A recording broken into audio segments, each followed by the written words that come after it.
गोदावरी नदीच्या काठी संत मोतीराम महाराजांचं वसलेलं हे देवस्थान तुम्हाला माहिती आहे का? आमच्या लहानपणी आम्ही बऱ्याचदा इथे आलेलो आहोत आणि मला ह्यावेळेस लेकरांना घेऊन मुद्दाम इथे यायचं होतं. सकाळची इथे सगळ्यांची आवरावर करून आईने आईची देवपूजा हे सगळं करून आमचं आवरून झालं होतं आणि आता लगेच आम्ही तिकडे जायला निघणार होतो. आता आजचं निघण्याचं कारण हे होतं की आईला वाटलं की आज एकादश आहे आणि तिथे गेल्याच्या नंतर असं समजलं की एकादश दुसऱ्या दिवशी आहे. जाता वेळेस उन्हाचा कडाका भरपूर वाढला होता म्हणून लेकरांसाठी इथे कॅप वगैरे घेतल्या. आता तिथून आम्ही पोहोचलो परभणी जिल्हा पालम तालुक्यातील फळा या ठिकाणी संत मोतीराम महाराजांचं हे देवस्थान आहे, जे दक्षिण गंगा म्हणजेच गोदावरी नदीच्या काठी वसलेलं आहे, जी भारतातील सर्वात मोठी दुसरी नदी आहे. आता आमच्या लहानपणी आम्ही बऱ्याचदा इथे येऊन बराच एन्जॉय केलेला आहे. आता त्याच गोष्टी मला लेकरांना दाखवायच्या होत्या, त्या त्यांना अनुभवायला द्यायच्या होत्या. पण इथे आल्याच्या नंतर समजलं की पाणी नदीला जास्त आहे, त्याच्यामुळे गाळ थोडा वरती आलाय म्हणून त्या गोष्टी ह्या लेकरांना काही एन्जॉय करता नाही आल्या.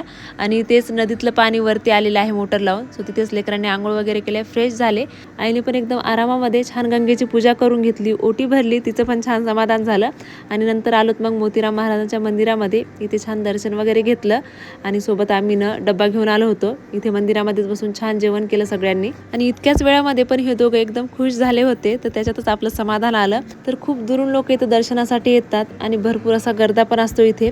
पण आज आम्ही आरवाडी आलो नाही, एवढा जास्त गर्दा नव्हता. इथे आम्हाला चहाचा प्रसाद पण भेटला. आणि याच नदीमध्ये एक जांभूळ बेट आहे. आमच्या लहानपणी शाळेची टूर जायची इथे. आता ह्यावेळेस जाणं झालं नाही, पण नेक्स्ट टाइम नक्की जाऊ.